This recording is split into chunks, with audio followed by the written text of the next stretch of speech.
नमस्कार, मैं ज्ञान प्रकाश। आज मैं आप सभी को बताने जा रहा हूं संविधान यानी इंडियन पॉलिटी का काफ़ी महत्वपूर्ण टॉपिक, और वो है प्रारूप क्या है समिति। ये प्रारूप समिति जो है ये काफ़ी महत्वपूर्ण टॉपिक है। यहाँ से हमेशा आपके प्रश्न आपके पूछे जाते रहे हैं। हमारे संविधान सभा की सबसे बड़ी समिति कौन थी? ये प्रारूप समिति थी। तो आज मैं प्रारूप समिति के विषय में बताऊंगा। ये प्रारूप समिति का अध्यक्ष कौन था, इसका गठन कब हुआ, इसके मेंबर कितने थे, कितने कितने मेंबर थे, और प्रारूप समिति का मूल उद्देश्य आपको क्या था। और प्रारूप समिति पर जो है तीन आपके प्रारूप समिति पर विचार करने के लिए तीन आपके वाचन हुए थे, और तीन वाचन कब कब हुए थे ये मैं आपको जानकारी दूंगा। लेकिन टॉपिक पर आने से पहले हम कहना चाहेंगे, अगर आप मेरे चैनल को पहली बार देख रहे हैं प्लीज इसे सब्सक्राइब आप जरूर कर लीजिएगा, बेल आइकन को प्रेस कर लेंगे ताकि जो भी वीडियो अपलोड हो आप सभी को मिलते रहे।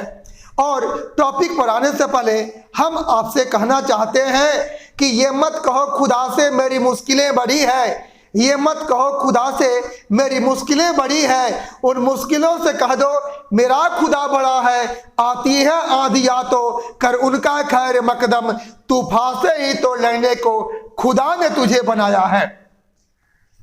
हम सभी में इतना पावर है कि तूफानों से लड़ने के लिए खुदा ने हमें बनाया है। और देखिए एक चीज और मैं आपसे कहना चाहता हूं, प्लीज दुनिया को लूटा गया है तो लालच दे के ही लूटा गया है। दुनिया को लूटा गया है तो लालच दे के ही लूटा गया है। किसी को ललचा के ही लूटा जा सकता है।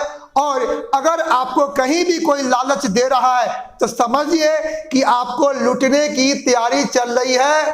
प्लीज जहां भी लालच देखें आप उससे झांसे में ना आए और बचे, क्योंकि दुनिया को लूटा गया है तो लालच दे के ही लूटा जा सकता है। इससे आपको बचना होगा। और इसी के साथ मैं आपके आज नॉलेज को बढ़ाऊंगा प्रारूप समिति के साथ। तो ये प्रारूप जो समिति है, ये प्रारूप समिति संविधान सभा की सबसे बड़ी क्या है समिति है। प्रारूप समिति का जो गठन हुआ था 29 अगस्त 1947 को हुआ था। और प्रारूप समिति का अध्यक्ष कौन था? ये डॉक्टर भीमराव क्या थे? अंबेडकर थे। बीएन राव जो थे ये संविधान सभा के संवैधानिक क्या थे? सलाहकार थे। और बीएन राव द्वारा बनाए गए संविधान के प्रारूप पर, बीएन राव द्वारा बनाए गए संविधान के प्रारूप पर विचार करने के लिए ही प्रारूप समिति का गठन किया गया था। तो आज मैं इस प्रारूप समिति में कुल 7 क्या थे मेंबर थे, 7 मेंबर के विषय में मैं बताऊंगा। आइए मेरे साथ बोर्ड पर। यह है प्रारूप क्या है समिति है। तो ये प्रारूप समिति जो थी ये संविधान सभा की सबसे बड़ी क्या थी? समिति थी। और प्रारूप समिति का जो गठन हुआ था 29 अगस्त 1947 को हुआ था। और प्रारूप समिति का अध्यक्ष कौन था? डॉक्टर भीमराव अंबेडकर। और डॉक्टर भीमराव अंबेडकर को संविधान का पिता भी कहा जाता है। और ये प्रारूप समिति में कुल कितने मेंबर थे? तो प्रारूप समिति में कुल 7 क्या थे मेंबर थे। और ये बीएन राव, ये बीएन राव द्वारा तैयार किए गए, बीएन राव द्वारा तैयार किए गए ये संविधान के मूल पाठ पर विचार करने के लिए ही प्रारूप समिति का गठन किया गया।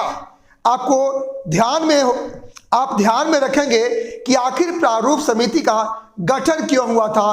तो बीएन राव द्वारा संविधान के मूल पाठ पर विचार करने के लिए ही प्रारूप समिति का गठन किया गया था। आप यहां से नोट कर सकते हैं कि बीएन राव द्वारा तैयार संविधान के मूल पाठ पर विचार करने के लिए यह प्रारूप समिति का गठन किया गया था। और संविधान सभा का संवैधानिक सलाहकार कौन था? बीएन राव। ये बीएन राव जो थे ये संविधान सभा के संवैधानिक क्या थे? सलाहकार थे। प्रारूप समिति ने संविधान के मूल पाठ पर विचार करने के बाद 21 फरवरी 1948 को संविधान सभा के समक्ष उसे रखा था। ध्यान दीजिएगा, प्रारूप समिति ने संविधान के मूल पाठ पर विचार करने के बाद संविधान को 21 फरवरी 1948 को संविधान सभा के समक्ष विचार करने के लिए रखा और जब प्रारूप समिति ने 21 फरवरी 1948 को संविधान के मूल पाठ पर विचार करने के लिए इसे संविधान सभा में रखा तो उस समय कुल इसमें 315 क्या थे अनुच्छेद थे और 8 क्या थी अनुसूचियां थी। इसके बाद 21 फरवरी 1948 को जब प्रारूप समिति ने संविधान के मूल पाठ पर विचार करने के लिए संविधान सभा के समक्ष रखा तो उसमें संशोधन के बाद 26 अक्टूबर 1948 को संशोधन के बाद 26 अक्टूबर 1948 को संविधान का प्रारूप जो है प्रारूप समिति ने संविधान सभा के समक्ष जो है पुनः रखा। यानी संशोधन के बाद 26 अक्टूबर 1948 को संविधान का प्रारूप जो है संविधान का प्रारूप समिति ने संविधान सभा के समक्ष क्या जी रखा और फिर ये संविधान के प्रारूप पर चर्चा करने के लिए 3 आपके वाचन हुए थे। संविधान के प्रारूप पर चर्चा करने के लिए 3 आपके वाचन हुए थे। यहाँ वाचन का क्या तात्पर्य है, विचार क्या है जी, विमर्श। तो इसके बाद मैं बताऊंगा संविधान सभा पर 3 वाचन कब कब हुए थे, उसकी तारीख में बताऊंगा और संविधान सभा के प्रारूप समिति में 7 मेंबर कौन थे उसकी भी मैं चर्चा करूंगा जो काफी महत्वपूर्ण है, आप ध्यान देंगे। अब आइए, अब जो मैं बताने जा रहा हूं कि प्रारूप समिति में कुल 7 मेंबर कौन कौन थे, काफी महत्वपूर्ण है। तो आइए मेरे साथ बोर्ड पर, ये प्रारूप समिति में कुल कितने मेंबर थे, 7 क्या थे मेंबर थे। प्रारूप समिति में पहला मेंबर कौन था, ये भीमराव अंबेडकर थे और भीमराव अंबेडकर इस प्रारूप समिति के अध्यक्ष भी थे। इसके बाद दूसरा मेंबर कौन था, एन गोपाल स्वामी अयंगर, एन गोपाल स्वामी अयंगर। तीसरा मेंबर कौन था, के एम मुंशी। चौथा मेंबर कौन था, अल्लादी कृष्णा स्वामी अय्यर। 5वां मेंबर कौन था, सैयद मोहम्मद सादुल्ला। 6ठा मेंबर कौन था, बी एल मित्र। बी एल मित्र इसमें 6ठे क्या थे मेंबर थे और आगे चल के बी एल मित्र का स्थान रिक्त हो गया और बी एल मित्र की जगह जो है एन माधव राव को प्रारूप समिति का मेंबर क्या है बनाया गया। 7वां मेंबर कौन था, डीपी क्या थे, खेतान थे। लेकिन आगे चल करके डीपी खेतान का आकस्मिक निधन हो गया। तो डीपी खेतान के आकस्मिक निधन के बाद आपको टीटी कृष्णामाचारी को प्रारूप समिति का मेंबर बनाया गया। यह है प्रारूप समिति के 7 मेंबर के नाम जो काफी महत्वपूर्ण है। अब आइए, इस प्रारूप समिति पर कुल 3 आपके वाचन हुए थे। वाचन का तात्पर्य है विचार और क्या है जी विमर्श। तो तीनों वाचन कब कब हुए थे जो काफी महत्वपूर्ण है, आइए मेरे साथ। तो प्रारूप समिति पर संविधान के प्रारूप पर ये 3 आपके वाचन हुए थे। वाचन का तात्पर्य है विचार का विमर्श। तो ये संविधान के प्रारूप पर जो प्रथम वाचन हुआ था, ये प्रथम वाचन 4 नवंबर 1948 से 9 नवंबर 1948 तक चला। दूसरा जो वाचन हुआ, ये दूसरा वाचन ये 15 नवंबर 1948 से 17 अक्टूबर 1949 तक चला और ये दूसरे वाचन में कुल जो है ये 7635 दूसरे वाचन में कुल 7635 संशोधन जो है प्रस्तुत किए गए। लेकिन 7635 संशोधन जो प्रस्तुत किया गया उसमें 2437 संशोधन ही स्वीकार किए गए। यानी दूसरे वाचन में कुल कितने संशोधन प्रस्तुत हुए, तो 7635 संशोधन क्या है प्रस्तुत हुए, उसमें से 2437 संशोधन क्या है जी स्वीकार किए गए। इसके बाद ये तीसरा जो वाचन हुआ है संविधान के प्रारूप पर, ये 14 से लेके 26 नवंबर 1949, ये 14 नवंबर से 26 नवंबर 1949 तक ये तीसरा क्या है जी वाचन हुआ। और भीमराव अंबेडकर ने संविधान सभा द्वारा भीमराव अंबेडकर ने संविधान सभा द्वारा निर्मित संविधान को पारित करने का प्रस्ताव रखा।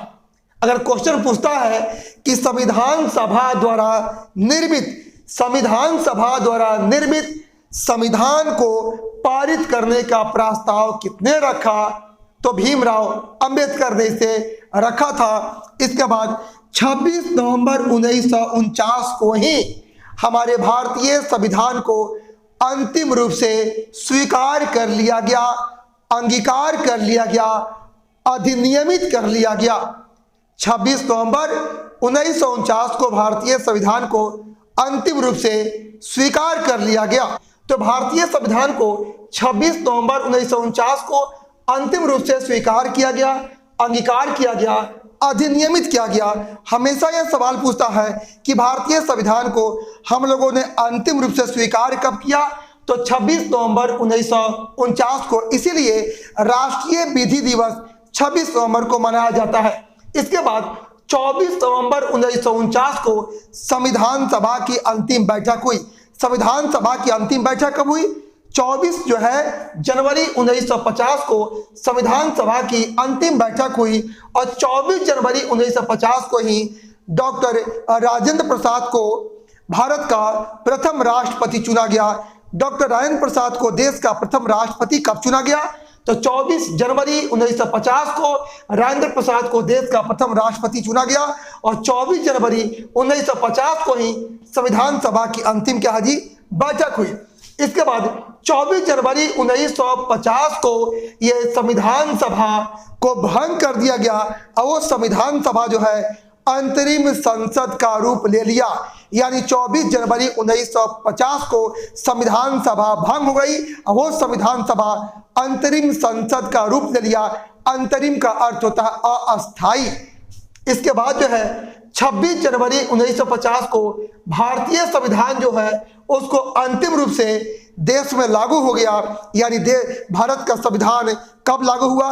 26 जनवरी 1950 को। संविधान लागू होने के साथ देश क्या जी हमारा गणतंत्र घोषित हुआ। इसके बाद हमारे संविधान पर अंतिम रूप से कुल कितने लोगों ने हस्ताक्षर किया? तो अंतिम रूप से 284 सदस्यों ने हस्ताक्षर किया, जिसमें 8 क्या थी? महिलाएं शामिल थी। 8 महिलाएं अंतिम रूप से हस्ताक्षर करने में शामिल थी। और संविधान निर्माण में कुल कितने समय लगे थे? तो संविधान निर्माण में आपके 2 बरस 11 माह और 18 दिन का कुल जो है समय लगा था। यह है प्रारूप समिति। प्रारूप समिति के मेंबर जो काफी महत्वपूर्ण है। और पुनः मिलूंगा एक बहुत ही महत्वपूर्ण टॉपिक के साथ। आप सभी को बहुत बहुत धन्यवाद।